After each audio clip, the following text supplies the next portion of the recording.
வணக்கம். நான் பத்ரி சேஷாத்ரி பேசுகிறேன். இது நேற்றைக்கு கோப்பு இந்த திராவிட உத்கல ஜாத்ரா சீரீஸ் ஆஃப் டாக்ஸில்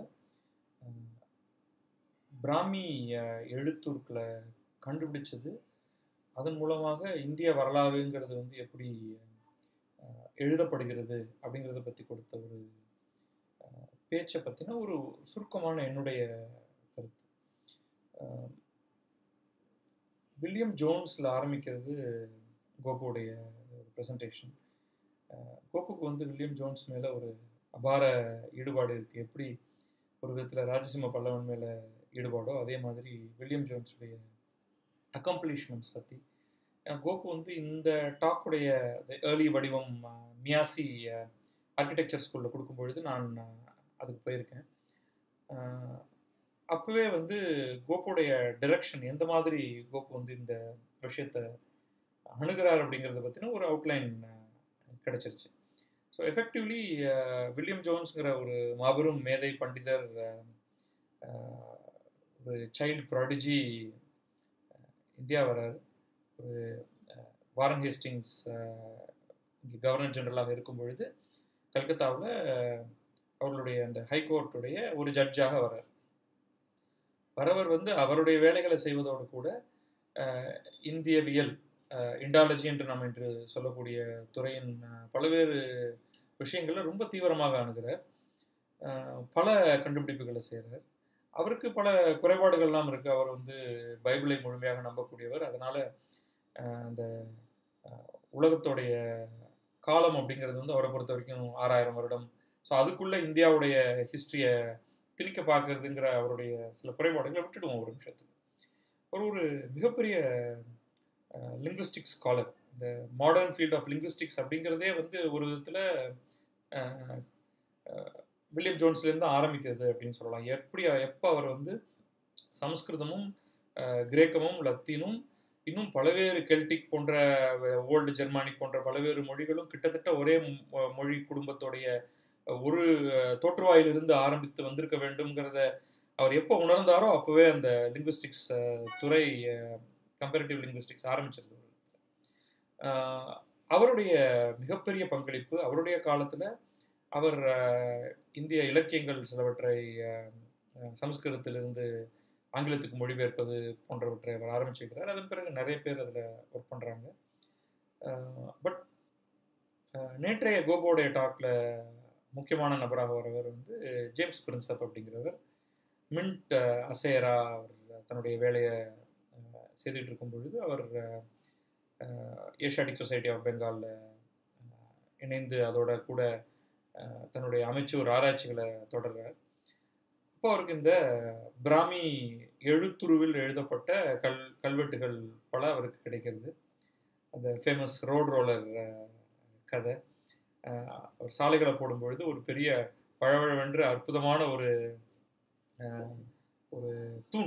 தூணுடைய பாகம், இது எங்கிருந்து வந்தது அப்படின்னு அவர் கேட்கும் பொழுது இது அது பற்றிய கதை, அதில் எழுதியிருக்கக்கூடிய அந்த கல்வெட்டு, அதில் ஒரு 3 கல்வெட்டுகள் 3 வெவ்வேறு காலங்களில் 3 வெவ்வேறு எழுத்துருக்கள் எழுதப்பட்ட விஷயத்தில் ஒன்று தான் அந்த பின்மேன் ஸ்கிரிப்ட்னு ஒரு குச்சியை வைத்து ஆட்களை உருவாக்கின மாதிரியான எழுத்துக்கள். அது யார் என்ன அப்படிங்கிறத கண்டுபிடிக்க முடியாமல் இருக்கிறத பல ஆண்டுகள் போராடி ஜேம்ஸ் பிரின்சப் கடைசியாக கண்டுபிடிக்கிறார். அதை கண்டுபிடிப்பதன் காரணமாகத்தான், அந்த எழுத்துருவை கண்டுபிடிப்பதன் காரணமாகத்தான் அசோகன் என்ற ஒரு மன்னன் இருந்தான் அப்படிங்கிற ஒரு விஷயம் வந்து நமக்கு தெரிய வருது. அசோகன் எடிக்ட்ஸ், தூண்கள் பல்வேறு இடங்களில் கிடைக்கிறதெல்லாம் வந்து நமக்கு தெரிய வருது.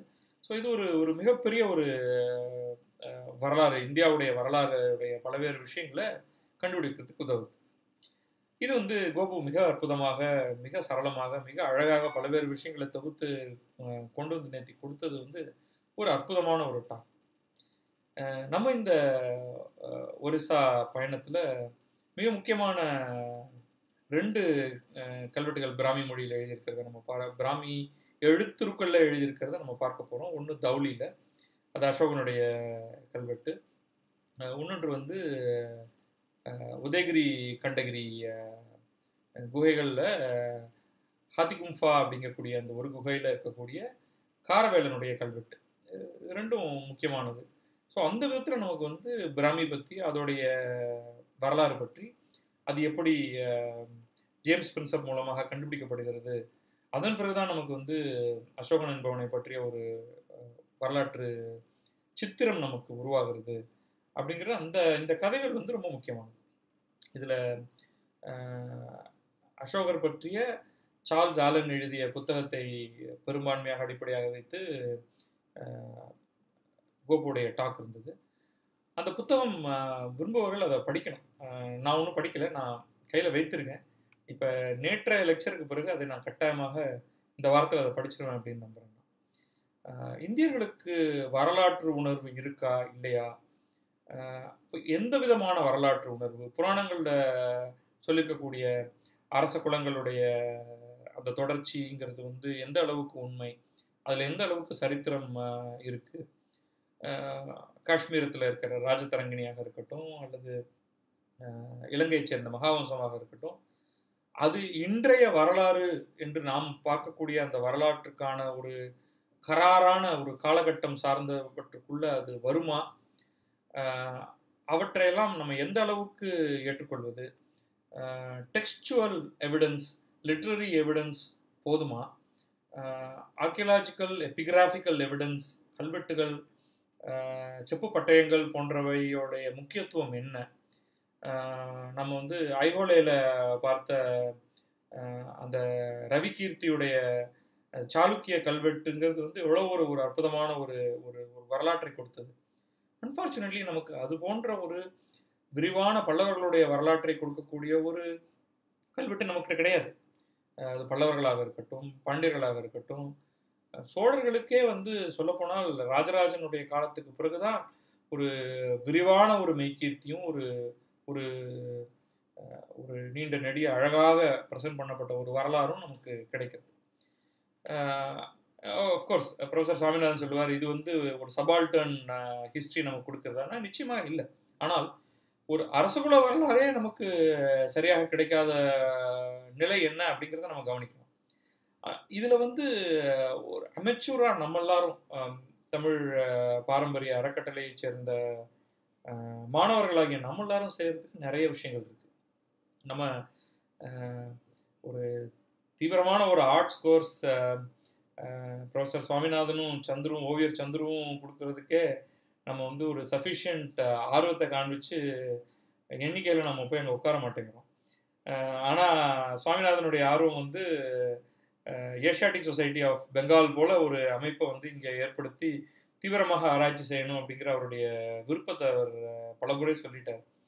இந்த விருப்பத்துக்கும் ரியாலிட்டிக்கும் இடையே இருக்கக்கூடிய இந்த கேப்பை நம்ம எப்படி சரி கட்ட போகிறோம் அப்படின்னு தெரியல. ஆனால் கோப்பு போன்ற ஒரு சிலர் செய்ய தொடங்கி இருக்கக்கூடிய அந்த சின்ன சின்ன விஷயங்கள் ரொம்ப ரொம்ப மகிழ்ச்சி கொடுக்கக்கூடியதாக இருக்கு. நானும் இதில் சில பகுதிகளில் வந்து ஆராய்ச்சிகள் செய்யணும்னு ஆர்வத்தோடு தான் இருக்கேன். நேர பற்றாக்குறைங்கிறது அது ஒரு சாக்குப்போக்காக சொல்ல முடியுமான்னு தெரியல. இதுக்கான ஒரு சரியான பயிற்சி இல்லைன்னு வேணால் சொல்லலாம். பட் எனிவே கோபுடைய நேற்றைய டாக் வந்து ஒரு பெரிய உந்துதலை கொடுத்துருக்கு. அதை எந்த விதத்தில் வரும் காலத்தில் அதை பயன்படுத்தலாம் அப்படின்னு பார்ப்போம். நன்றி.